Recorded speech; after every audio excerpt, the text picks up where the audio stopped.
Les bénédictions exceptionnelles de Dieu attirent toujours des oppositions exceptionnelles. La gloire ne peut venir que de l'affliction. Sinon, elle ne sera jamais appréciée à sa juste valeur. La lumière, si elle ne jaillit pas des ténèbres, elle ne peut pas briller à sa juste mesure. La joie jaillit de la tristesse. Sinon, elle ne peut pas être appréciée à sa juste mesure. La vie vient de la mort. Sinon, elle ne serait pas appréciée à sa juste mesure. Nous, les enfants de Dieu, nous connaissons que nous avons été appelés. Et nous connaissons que les plans de Dieu pour nous, c'est des plans de paix. Nous connaissons que la gloire de Dieu brille en nous. Et nous connaissons que nous sommes appelés pour représenter Dieu dans les sphères les plus élevées. Ça, ce sont des réalités vivantes. Mais notre représentation, en tant qu'ambassadeur, n'aura de l'éclat que parce que nous aurons vaincu des afflictions.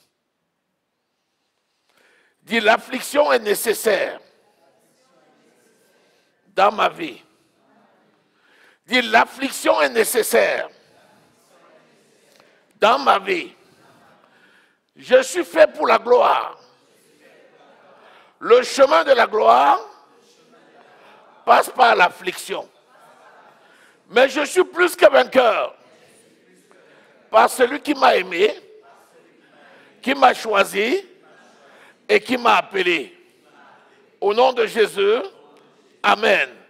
Si tu n'aspires pas à ce qui est grand, tu commets une erreur grave. Aspirer à ce qui est grand, ce n'est pas péché. Mais pour arriver à ce stade, tu dois passer par des épreuves inéluctablement. Nous devons d'ailleurs nous imposer des épreuves, afin que l'épreuve du malin ne vienne pas nous vaincre.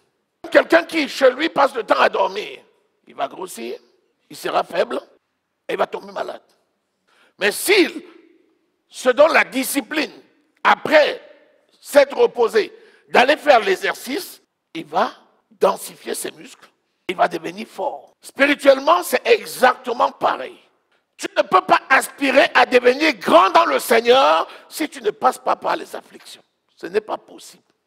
Tu ne peux pas aspirer à une charge importante si tu ne passes pas par les afflictions. Celui qui veut être le plus grand, qu'il soit le serviteur de ses frères. Celui qui veut être le plus fort, qu'il se soumette à l'épreuve. Celui qui veut être le plus grand, qu'il se fasse le plus petit d'entre tous.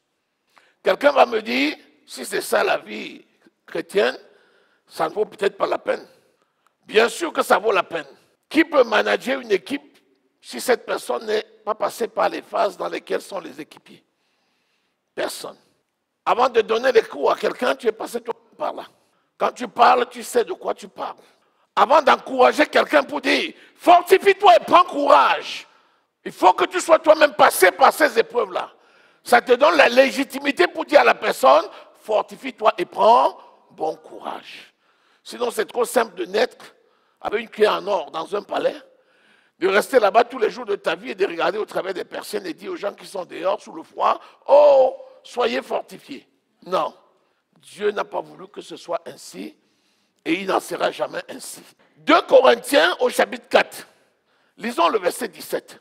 Qu'est-ce que tu as choisi de faire pour Dieu? Quel est ton appel? Est-ce que tu veux rentrer vraiment dans ton héritage?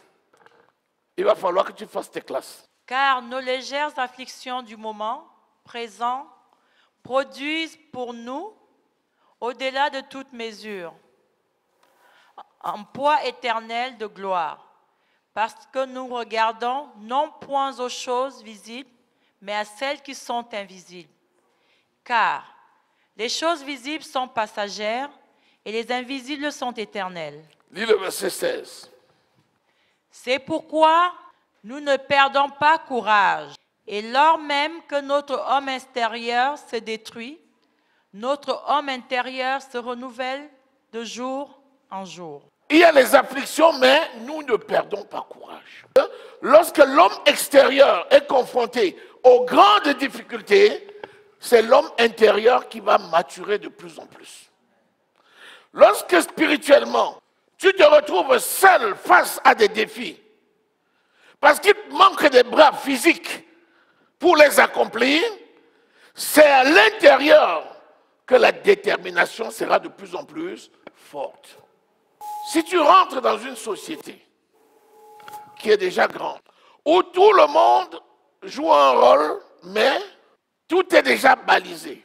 Il y a du monde. Chacun a sa petite fonction. Et tu rentres là-dedans, tu te contentes de faire juste ce pourquoi tu es appelé, tu ne seras jamais grand. Jamais. Tu seras toujours le petit ouvrier qui est à sa tâche et qui fait sa partition, c'est tout. Tu finis ta tâche et tu t'en vas. Jamais tu ne seras promu au grade de chef. Puisque tu ne connais pas ce que c'est. Celui qui crée son entreprise, en commençant par lui, puis un deuxième ouvrier, puis un troisième ouvrier, et qui devient un jour une multinationale, celui-là a la légitimité d'être chef. Parce qu'il comprend tout le monde, étape par étape, classe par classe, échelle par échelle. Il connaît les difficultés auxquelles tout le monde est soumis. Il peut donc comprendre les gens et il peut donc aider les gens. Le Seigneur appelle la difficulté que nous vivons les légères afflictions. En quoi une affliction devient-elle légère?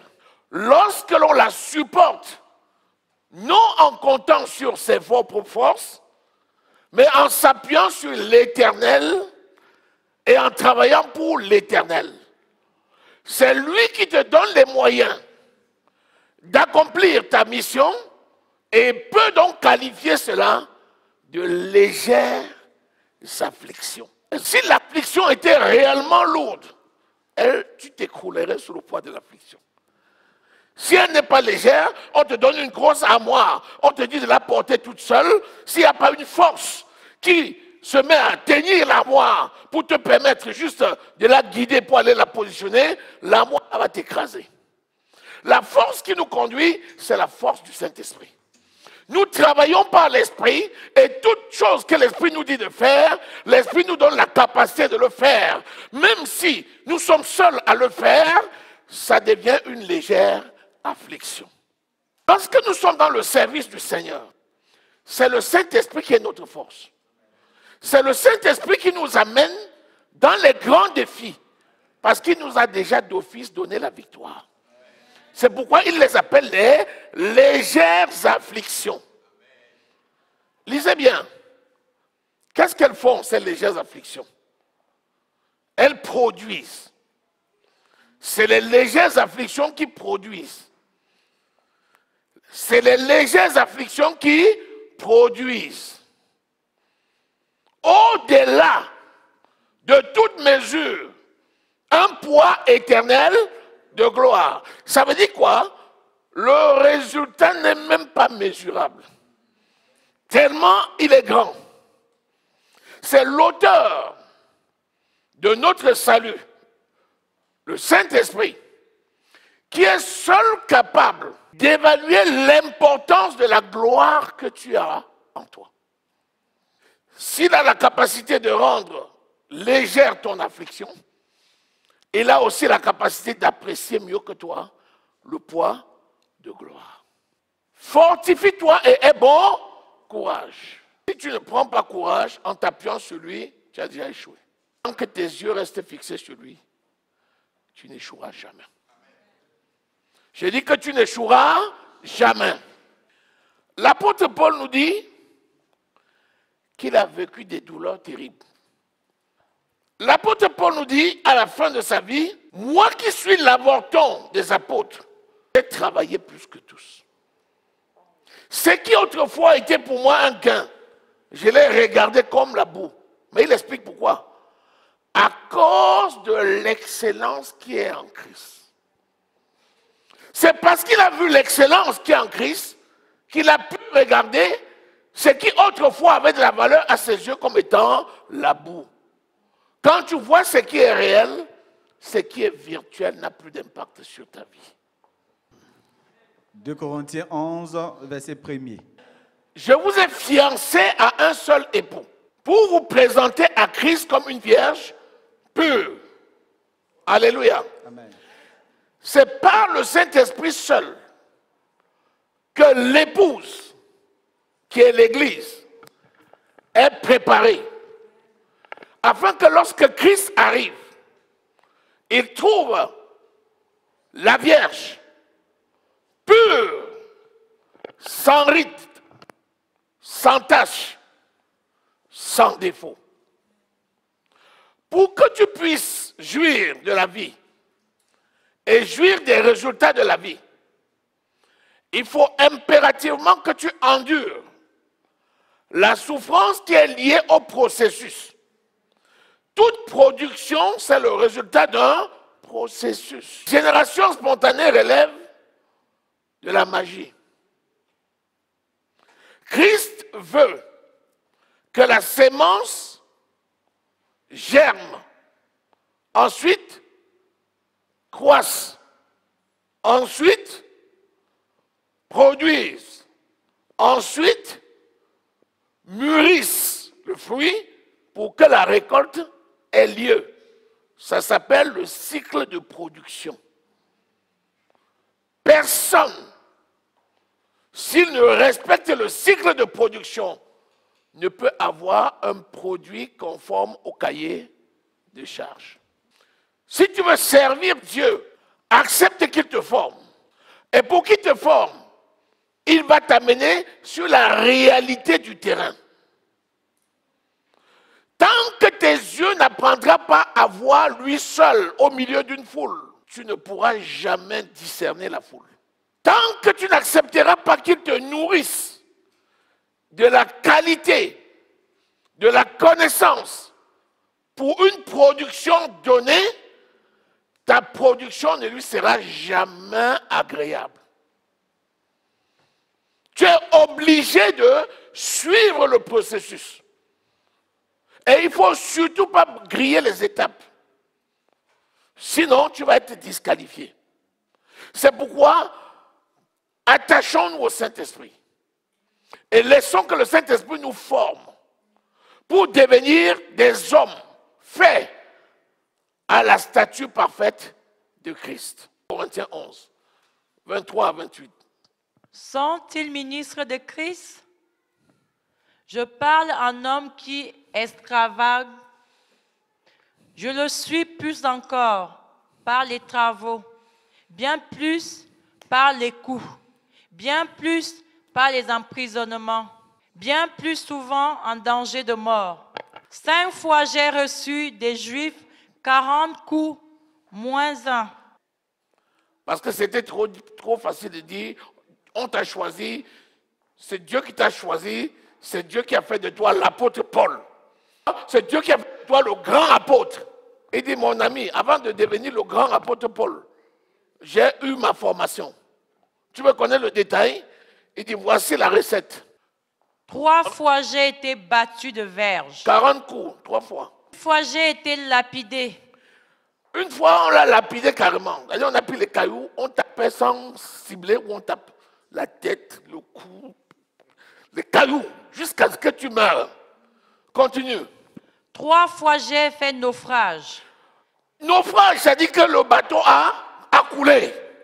3 fois, les gens ont dit le gars là est mort. 3 fois. Continue. J'ai passé un jour et une nuit dans l'abîme. Dans l'abîme carrément. C'est-à-dire dans l'enfer. Dans l'abîme. C'est-à-dire que tout le monde savait que c'est fini. Lui-même dit qu'il avait donné son âme au Seigneur. Il a dit, Seigneur, ma coup c'est fini, prends mon âme. Fréquemment en voyage, j'ai été en péril sur les fleuves, en péril de la part des brigands, en péril de la part de ceux de ma nation. Même dans ma propre nation, en péril. Quand on parle de péril, là, c'est la mort. Hein? C'est-à-dire à l'article de la mort. Continue. En péril de la part des païens. Même les païens, ça ne me laisse pas. Ça ne me laisse pas dedans, ça ne me laisse pas dehors. Continue. En péril dans les villes, en péril dans les déserts, en péril sur la mer. En péril sur la mer. En péril parmi les faux frères. Tu dis, je vais rester à la maison pour éviter les problèmes. Reste à la maison. Les problèmes vont venir te trouver à la maison. Tu dis, je vais sortir au travail. Les problèmes viennent au travail. Sur la route, les problèmes viennent sur la route. Sur l'eau, les problèmes. Le bateau, les problèmes. Dans l'avion, les problèmes. À pied, les problèmes. Pourquoi? Parce que les démons ont vu son étoile. Ils savaient que celui-ci est promu à quelque chose de grand. Il faut absolument qu'il meure. Le diable n'a rien à voir avec ceux qui ne sont pas utiles. Il sait que tu es là, la chasse gardée, donc garde manger, le jour où il a envie de bouffer, il vient, il prend sa viande, il bouffe. Mais les gens qui sont appelés à servir l'Éternel, le diable sait aussi. Il concentre son effort sur toi pour essayer de te détruire. Parce qu'il dit, celui-ci est promu à un grand avenir. Qu'est-ce que je vais devenir si je le laisse arriver à son objectif? Cette ville-là, si lui, il arrive à l'objectif, je suis foutu. Je vais tout faire pour garder mon pré carré. Voilà comment le diable travaille. Les agressions dont tu fais l'objet sont le signe que tu as été appelé. Il dit, mais qui peut supporter ça? Et pourtant, par la force de l'esprit, tu endures des situations comme ça. Est-ce que ce que je suis en train de dire là, tu n'es pas déjà en train de vivre ça? Est-ce que c'est nouveau pour toi? C'est déjà ce que tu vis. Celui qui t'a maintenu va te maintenir encore. Et toujours. Jusqu'à ce que l'objectif soit atteint. Quand il t'appelle pour un dessein, tu vas accomplir le dessein. Ésaïe 55. Ainsi en est-il de ma parole qui sort de ma bouche. Elle ne revient pas à moi sans effet, sans avoir accompli ma volonté et exécuté mes desseins. Les desseins sont ceux de Dieu. L'épreuve, les coups, les agressions, les insultes, les pièges du diable font partie intégrante des épreuves du malin pour t'empêcher d'entrer dans ton héritage et d'arriver au bout de la mission pour laquelle Dieu t'a appelé. Prends 1 Pierre au chapitre 10. Lis le verset 5. Quand Jésus appelle ses disciples, il a dit, je vous envoie. Vous avez déjà vu un disciple qui est parti sans que Jésus ne travaille avec lui. Ils allaient prêcher la parole. Jésus travaillait avec eux. Oui, 1 Pierre 5, vas-y. 1 Pierre 5. J'ai dit la parole. 1 Pierre 5, verset 10.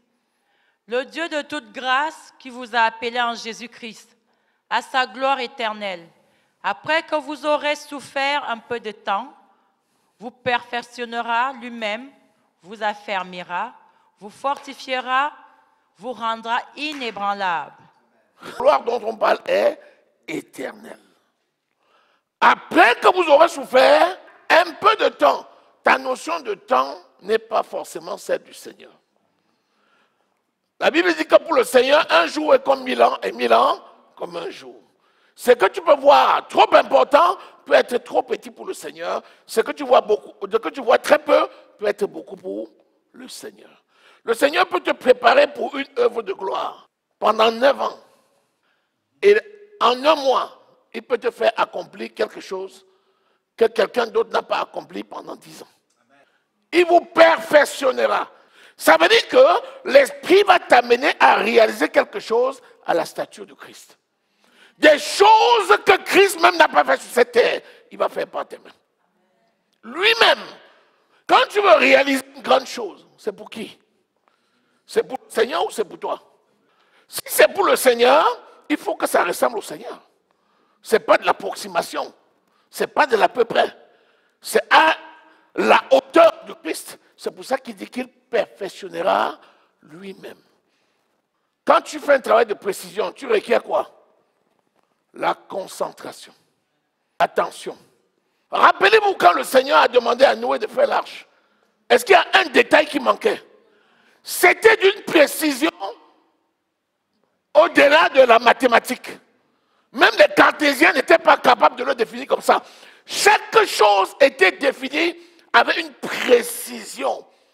Qui dit travail de précision dit quoi? Isolement. Quand tu veux travailler quelque chose à la perfection, il ne faut pas que les gens te troublent. Il ne faut pas que les gens parlent. Il ne faut pas que les gens soient autour. Il faut être isolé dans ton coin, concentré sur l'objectif pour travailler. Si tu penses que tu vas servir le Seigneur à grande échelle dans la masse, tu te trompes. Un serviteur de Dieu qui va servir à grande échelle, c'est quelqu'un qui passe la plupart de son temps seul. Je dis bien seul. Seul avec le Seigneur. Plus que pour recevoir ce que le Seigneur va lui donner, il n'a pas besoin de distraction. Tant qu'il y a quelqu'un et tant qu'il est concentré sur autre chose, il ne peut pas recevoir. C'est pourquoi ne t'offusque pas de la solitude. La solitude, c'est l'indispensable pour atteindre le firmament. Si tu veux titiller les hauteurs du spirituel, apprends à être seul. Apprends à ce que les gens fassent le vide autour de toi. Apprends à ce que les gens t'abandonnent. S'il n'y a pas d'abandon, tu ne seras jamais élevé. C'est trop simple de faire comme les autres. On se pousse, on se pousse. Finalement, on ne sait même pas qui a fait. Tout le monde était là. Il faut qu'une personne réponde. Celui qui répond, c'est celui qu'il a pris dans l'intimité. Et il lui a montré avec précision le détail de ce qu'il doit faire. Cette personne-là, c'est toi.